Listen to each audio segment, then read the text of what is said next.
The Boston Tea Party Museum in Boston, Massachusetts provides a broad range of insights into colonial America. As the United States approaches its 250th birthday, I spoke with some of the live actors inside the historical museum about life in the 1700s to share knowledge of the city of Boston. So, as someone here living in Boston, what do you think about Boston as compared to New York City?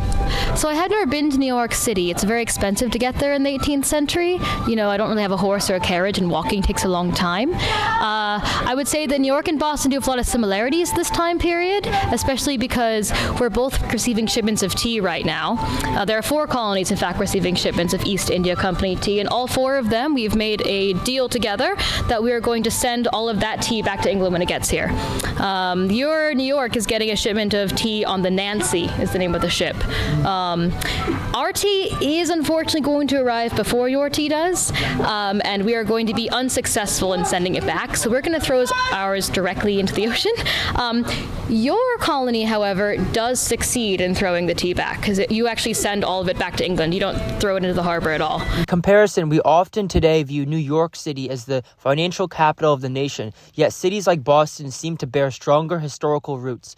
New York City as a hub for immigration was fueled by the Erie Canal lock system and more accessible rivers that turned it into the economical powerhouse that it is now. But that happened a lot later. During this time, Boston's seaport was still extremely important. Of course, you're joining us today on December 16th, 1773. This is currently the last day in our 20-day period in which we can offload tea off of the Dartmouth. It's one of the first 3 ships that arrives in Boston Harbor.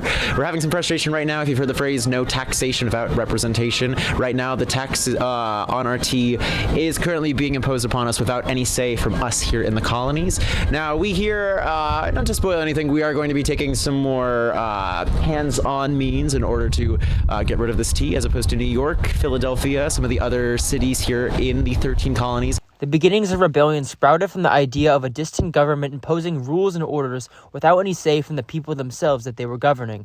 Parliament's 1773 Tea Act was designed to sell surplus tea from the struggling British East India Company.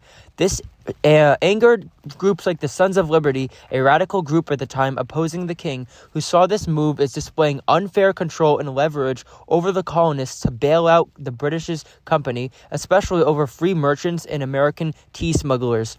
The Tea Party itself was really just the destruction of the East India Company property that even some of the founding fathers denounced as violent.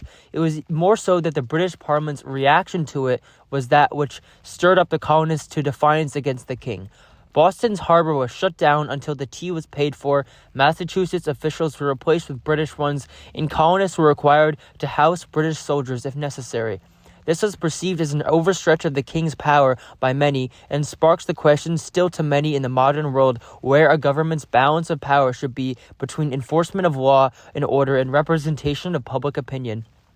Boston perhaps is better in terms of fueling this rebellion, and maybe New York is a little bit more conservative in that regard, and that's why Boston's better? Or is it just like, you know, you got better journalists in the newspaper cooking stuff up in the newsroom?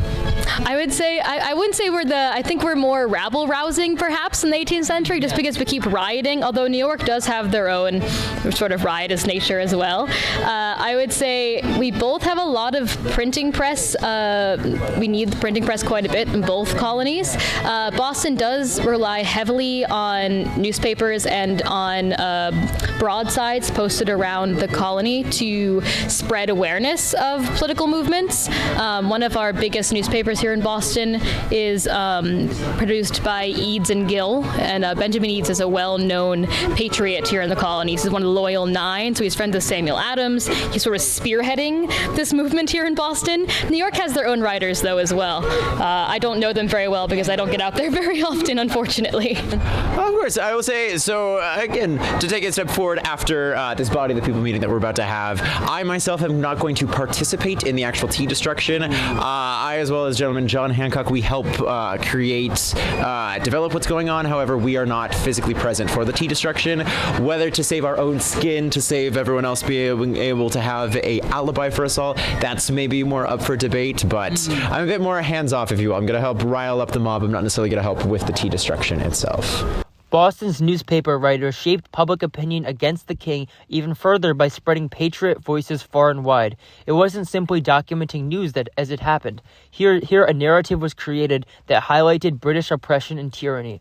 Although the Boston Tea Party was a long and distant event to us here over 200 years later, it goes to show the importance and responsible power that comes with the widespread reach of information. Had the newspaper not existed, the 13 colonies may not have been ignited in anti-British sentiment. One last question. I can assure you that no British men are watching. As a member of the Boston little column over here, do you probably support the rebellion against the British government? I mean, I'm a little bit leery about getting rid of the government entirely. I mean, in 1773, we are owned by Parliament. We are consider ourselves Englishmen as much as anyone across the pond does. However, my husband is the leader of the gang of Boston. The South End gang, not the North End gang. Ebenezer McIntosh is his name. He is quite the rebel rouser, I would say. He actually led the Stamp Act riots in 1765. And he also is planning on destroying tea when it arrives as well. So he is very much a voice against tyranny specifically, I would say. As to my original question about comparing New York and Boston, it is not just the river access that eventually turned New York into a powerhouse.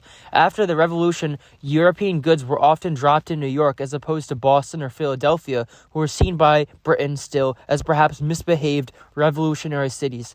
As a result, it is apparent that Boston, still to this day, is quieter, more reserved, and less crowded than New York. The streets of Boston echo these tales as a sort of cradle of the American Revolution, intriguing interest of historical defiance to authority for centuries to come. This is Azam, signing off.